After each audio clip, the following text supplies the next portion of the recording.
오늘 함께 나누실 말씀은 열왕기상 15장 1절에서 8절까지 말씀입니다.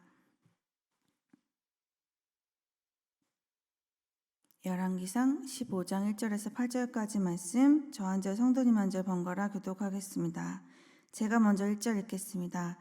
느밧의 아들 여로보암 왕 18째 해에 아비암이 유다 왕이 되고 예루살렘에서 3년 동안 다스리니라. 그의 어머니 이름은 마아가요 아비솔람의 딸이더라. 아비암이 그의 아버지가 이미 행한 모든 죄를 행하고 그의 마음이 그의 조상 다윗의 마음과 같이 아니하여 그의 하나님 여호와 앞에 온전하지 못하였으나 그의 하나님 여호와께서 다윗을 위하여 예루살렘에서 그에게 등불을 주시되 그의 아들을 세워 뒤를 잇게 하사 예루살렘을 견고하게 하셨으니 이는 다윗이 햇사람 우리아의 일 외에는 평생의 여호와 보시기에 정직하게 행하고 자기에게 명령하신 모든 일을 어기지 아니하였음이라. 르호보암과 여로보암 사이에 사는 날 동안 전쟁이 있었더니 아비암과 여로보암 사이에도 전쟁이 있으니라. 아비암의 남은 사적과 그 행한 모든 일은 유다왕 역대 지략에 기록되지 아니하였느냐. 아비암이 그의 조상들과 함께 자니 다윗성에 장사되고 그 아들 아사가 대신하여 왕이 되니라. 아멘. 여로보암 제18년에 아비암이 르호보암의 뒤를 이어 유다의 왕이 됩니다. 아비암은 3년 동안 다스리게 돼요. 어머니는 마아가로 아비살롬의 딸이라고 기록되어 있는데요. 역대하 11장 21절을 보면 압살롬의 딸인 것을 우리가 알아볼 수 있습니다. 원래 그 히브리어에서 자녀를 의미하는 단어는 좀 확장시켜서 저희들이 해석해 볼 필요가 있는데요. 압살롬에게는 딸이 한 명밖에 없었어요. 다말인데 지금 마아가는 압살롬의 손녀로 보는 것이 맞습니다. 3절에서는 아비암의 통치에 대한 평가가 나와요. 왕에 대한 평가는 열왕기의 특징인데요. 왕을 소개할 때 초반부에 항상 등장하는 편입니다. 이 평가의 기준은 하나님께서 보시기에 어떠했는가입니다. 선한 왕이었는가, 악한 왕이었는가. 이것은 하나님께서 정하신 이 왕의 규례를 기초하여서 각 왕이 하나님의 백성을 다스리는 영적 지도자의 역할을 다했는지를 최종적으로 진단하는 것입니다. 그 규례는 신명기 17장 14절에서 20절에 있는데요. 전에도 우리가 이 내용을 살펴보았습니다. 왕이 하나님께서 택하신 자, 그 형제 중에서 뽑혔는가? 그리고 왕은 그 병과 마병을 많이 두지 말고 아내를 많이 두지 말고 은금을 많이 가지지 말고 하나님의 말씀을 잘 지켜 행하라. 그러면 왕이 오를 때 하나님께서 그 왕위가 영원하게 이어질 수 있도록 도와주실 것이다 라는 내용이 담겨져 있습니다. 왕이 그렇게 되면 교만하여지지도 않고 하나님의 명령을 떠나서 자루나 우루나 치우지지 않을 것에 대해서 말을 하고 있는 것이죠. 열왕기 전체를 살펴보면 8명의 왕을 제외하고 나머지 30여 명이 되는 이스라엘과 유다의 모든 왕들이 악한 왕이라는 평가를 받게 됩니다. 왜 이렇게 열왕기는 왕에 대해서 평가를 하는 것일까요? 이것이 기록된 시기는 이 이스라엘 왕국이 멸망한 후입니다. 포로기 백성들에게 우리가 왜 멸망하게 되었는가를 돌아보게 하기 위한 목적으로 기록이 된 것이죠. 이 왕들의 악과 불순종을 역사 속에서 반복적으로 보여주면서 그와 함께 이 왕국도 멸망의 과정에 이르게 된 것들을 알려주고 있습니다. 이 왕의 불순종이 백성들의 죄와 함께 이 몰락을 가지고 온 필연적인 원인을 제공해왔다는 것을 기록하고 있습니다. 이 역사를 알게 된 청중은 나라를 잃은 고통스러운 사실을 인정하고 자신의 그 삶에서 하나님께로 돌아와 순종을 하는 삶을 살게 될 것이라는 기대를 가지고 이것을 기록한 것이죠. 오늘은 이것을 좀 생각하면서 아비암이 하나님께 어떤 왕이었는가, 그 기준은 무엇이었는지에 대해서 살펴보는 것이 우리에게 유익이 있을 것 같습니다. 3절입니다. 아비암이 그의 아버지가 이미 행한 모든 죄를 행하고 그의 마음이 그의 조상 다윗의 마음과 같이 아니하여 그의 하나님 여호와 앞에 온전하지 못하였으나, 열왕기의 저자는 아비암이 하나님 앞에 온전하지 못하였다라고 평하고 있습니다. 여기서 표현된 온전하다라는 것은 하나님과 화목하고 평화로운 관계를 유지해야 하는 것을 말해요. 아버지가 행한 죄를 따라서 행했기 때문에, 그리고 다윗의 마음과 같지 않았기 때문에 그가 하나님과 그런 관계를 유지하지 않았다라고 평하고 있습니다. 그럼 그는 아버지의 어떤 점을 따랐을까요? 르호보암의 통치는 역대하 11장과 12장에서도 소개되고 있습니다. 여로보암이 자기 마음대로 우상도 세우고 또 자기 마음대로 우상을 숭배할 제사장들을 세우기 시작하자 이스라엘 각 지역에 있는 레위인들이 예루살렘으로 모여들기 시작합니다. 역대하 11장 16절은 이런 이들의 행보를 서술하고 있는데요. 역대하 11장 16절입니다. 이스라엘 모든 지파 중에 마음을 굳게 하여 이스라엘의 하나님 여호와를 찾는 자들이 레위 사람들을 따라 예루살렘에 이르러 그들의 조상들의 하나님 여호와께 제사하고자 한지라.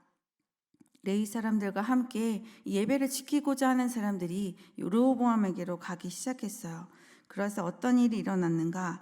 역대하 11장 17절입니다. 그러므로 3년 동안 유다 나라를 도와 솔로몬의 아들 르호보암을 강성하게 하였으니 이는 무리가 3년 동안을 다윗과 솔로몬의 길로 행하였음이더라. 이로 인해서 3년 동안 무리가 다윗의 길로 행하게 됩니다.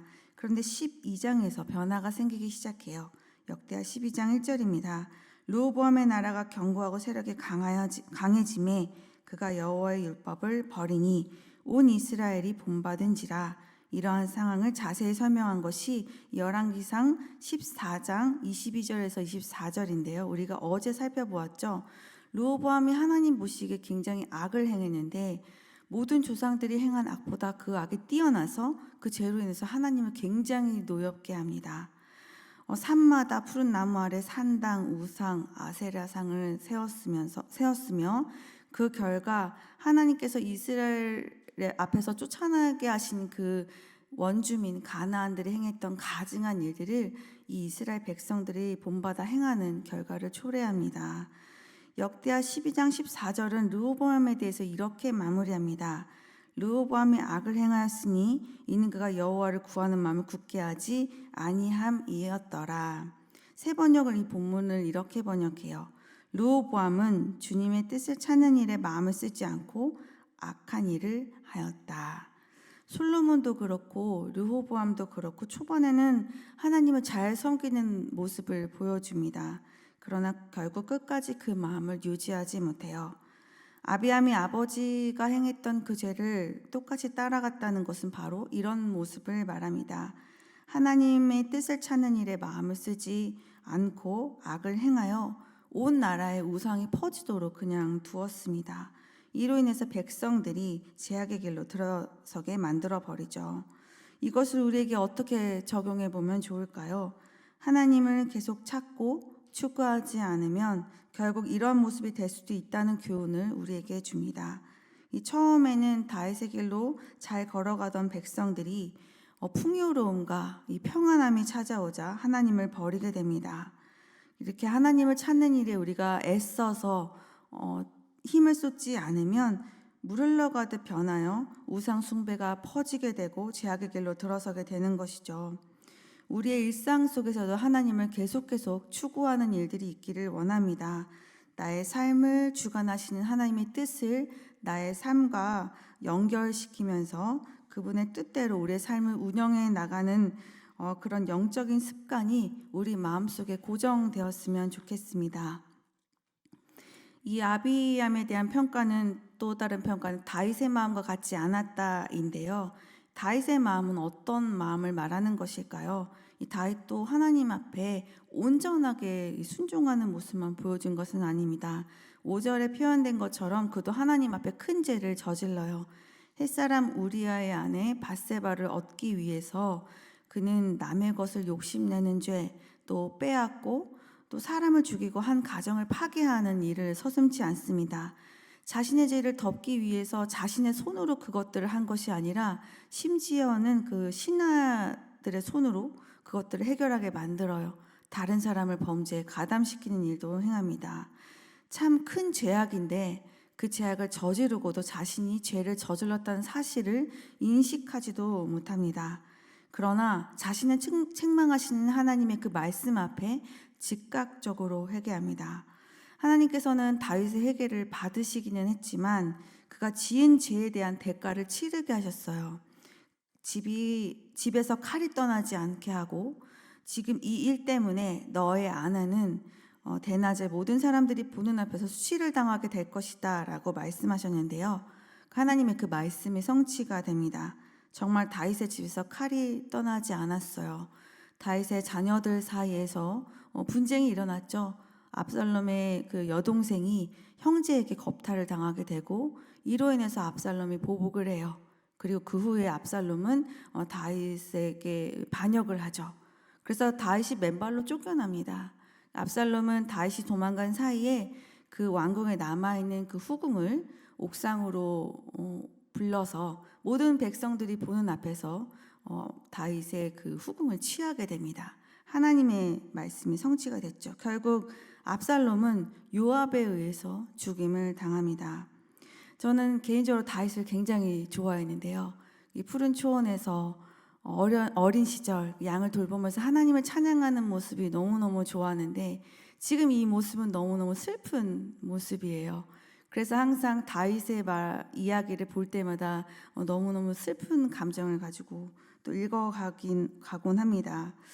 그러나 하나님께서는 그의 돌이키는 마음과 또 그 하나님의 죄에 대한 심판을 받아내면서 변화된 그의 모습을 받아주셨어요.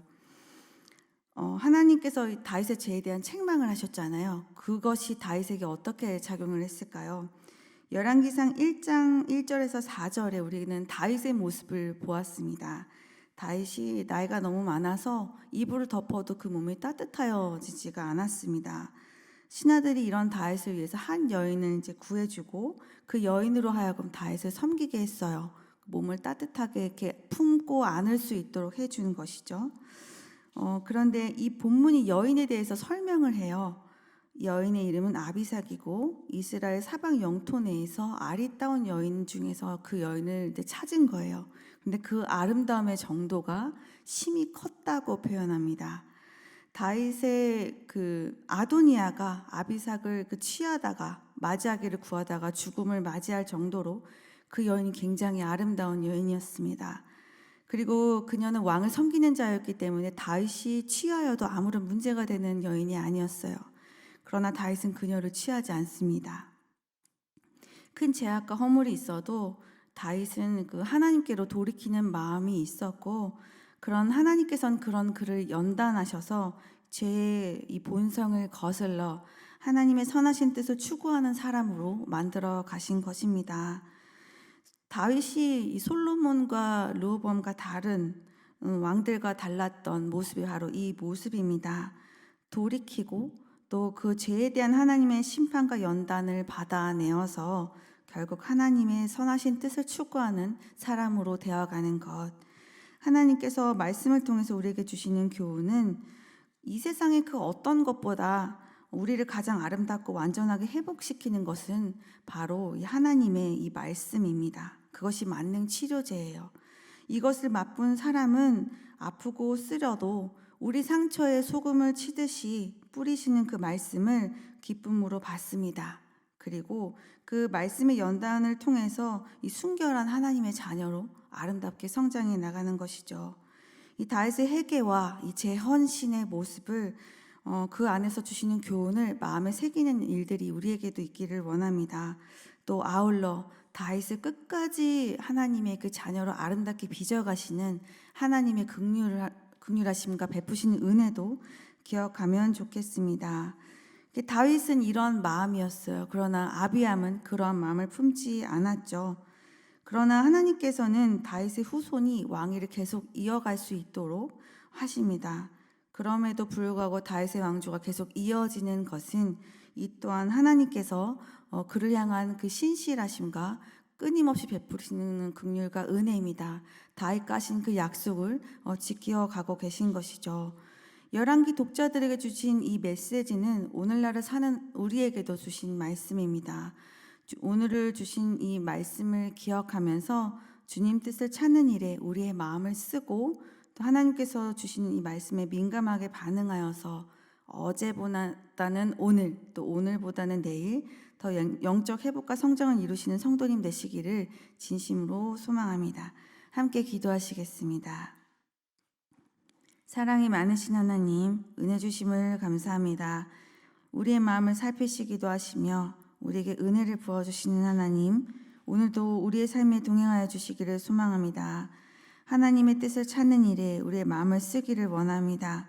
또 하나님의 말씀에 민감하게 반응하여 즉각적인 순종으로 주 앞에 나아가기를 원합니다. 주의 뜻을 추구하는 삶을 살고자 할 때 우리 안에 있는 상처와 아픔과 모든 일들이 주의 손 안에서 회복되는 역사를 보게 하시고 단련된 금과 같이 순결한 마음으로 하나님의 마음에 합한 인생을 사는 우리가 되게 하여 주시옵소서. 오늘 하루도 우리를 도우시는 하나님의 도움을 요청합니다. 우리와 가족들 또 모든 믿음의 공동체들의 삶 가운데 동행하여 주시고 은혜를 베풀어 주시옵소서. 감사드리며 예수님의 이름으로 기도드렸습니다. 아멘. 두 가지 기도 제목으로 기도하신 후에 개인 기도로 나아가겠습니다. 주님의 뜻을 찾는 일에 힘을 쏟는 삶을 살게 하시고 주의 말씀에 민감하고 즉각적으로 반응하는 우리가 되게 하소서. 또 새 생명 축제를 위해 기도합니다. 하나님이 잃어버린 영혼이 주께 돌아와 영생을 맛보는 천국 잔치가 되도록 함께하여 주옵시고 작정한 태신자들이 교회로 와서 하나님 만나는 귀한 시간 되게 하여 주옵소서. 함께 기도하시겠습니다.